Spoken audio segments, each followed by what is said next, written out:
Alright, I'm going to fix this video again for you class by overlaying audio on the original video. This is the top of section 3, top flap of section 3. The essential question is, what are the properties of line segments with circles? And line segments can show up as chords, secants, tangents. There's a number of ways we can draw lines or line segments with circles. So let's take a look at these 4 examples that we have here. First one, if you want to start this one off by drawing 2 chords inside of this first circle, and you want to make sure they don't pass through the center because that might get things a little bit confusing. So draw them kind of like I am right here. Here's our first chord. We'll draw a second chord that intersects the first chord.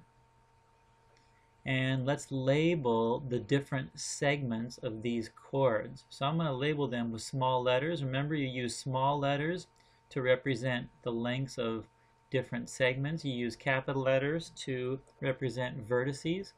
Let's label this little part right here A, and the other part of this chord B, and then this other chord is C, and the second part is D. So each of these we're going to label them with 2 letters to represent each side of the intersection. And the question or the example is, if A equals 6 inches, B equals 7 inches, and D equals 4 inches, what is the length of C? And what we've learned, class, with properties of chords that intersect circles is that A times B, will always be equal to C times D. So in the bottom of your circle, just write the word 2 chords there, because that's what we're doing in this example. And we know that A times B will always be equal to C times D. So let's go ahead and set up the parts that we know, and we'll solve for the missing letter, which is C. So A is 6 inches, so we're going to go ahead and write 6. I'm a little bit ahead of myself here. Let's wait for me to catch up. So A times B is going to be equal to C times D, and that looks like a minus sign, so let's make that a dot. Okay, C times D. So plug in the parts that we know. A is 6. B is 7, so 6 times 7 equals, we do not know what C is, that's our variable, and D is 4. All we got to do now is apply a little algebra 1 to this. 6 times 7 is 42. C times 4 can be written as 4C. And now you know we can divide both sides by 4. And C is going to be it's not going to be equal, it's going to be approximately, let's pull up a calculator here and go ahead and multiply that out, or divide that out. 42 divided by 4 is 10.5. So C is actually exactly 10.5, not approximately. So you're going to write this as a sentence. Segment C is 10.5. Our unit of measure is inches. This property will always hold true when there are 2 chords intersecting in a circle. Our next example right below it. What if we have 2 secants? Remember, a secant line, it passes inside of a circle, but then it also travels outside of the circle. So let's go ahead and draw a secant line. Notice it's a chord that continues outside the circle. Let's make these 2 secants intersect at a point outside the circle. And we're going to go ahead and label these segments as well so we can see what the properties are. Let's label this one as B, and that is A, and then this will be C, and the segment inside the circle is D. Now, the interesting part about 2 secants that intersect outside of a circle, class, is that A times A plus B is equal to C times C plus D. Again, this will always be true with 2 secants of a circle. So look at our example. What if B is equal to 4, C is equal to 5 inches, and A is equal to 6 inches? What is the length of D? Well, let's go ahead and write our equation, the one that we know is true. So A times A plus B is going to be equal to C times C plus D. Now let's go ahead and plug in the values that were given in this question. So the value of A is 6, parenthesis, we've got another 6, plus B, which is 4, equals C is 5, another C, plus an unknown D. All we have to do now is solve for D. Let's do some Algebra 1. We can go ahead and use PEMDAS to combine 6 and 4. That's 10. This is going to be 6 times 10, which is 60, is equal to, on this side we have to distribute. 5 times 5 is 25. 5 times D is 5D. Now again, we need to get D by itself to find the value of D. Subtract 25 from both sides. We've got 35 is equal to 5D. Divide both sides by 5, and you end up with D equals 35 divided by 5 is 7. So our final answer is segment D.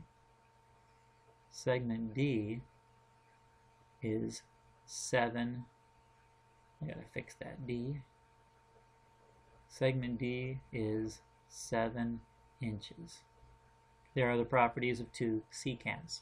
All right, example number 3. What about a secant and a tangent line? So on this circle, let's go ahead and draw a tangent. Remember, tangent just touches the circle at one point, just barely on the outside, and then a secant line is going to pass through the circle, and let's connect it to the tangent at that point outside of the circle. All right, so we've got a tangent and a secant. Let's go ahead and label the line segments. Now in this case, we no longer have a letter B. There's my point of tangency to the circle. We no longer have a letter B because that segment does not pass inside the circle, but we do have an A and a C and a D. And our formula to show how these two line segments are related, A squared is equal to C times C plus D.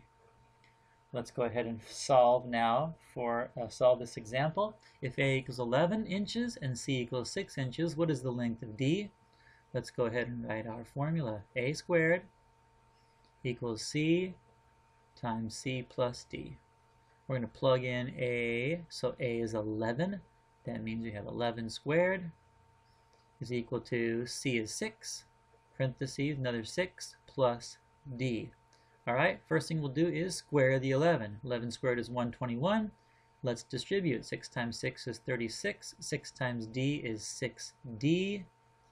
We've got to get D by itself to solve for D, so subtract 36 from both sides. I'm going to have to calculate that out. 121 minus 36 is equal to 85.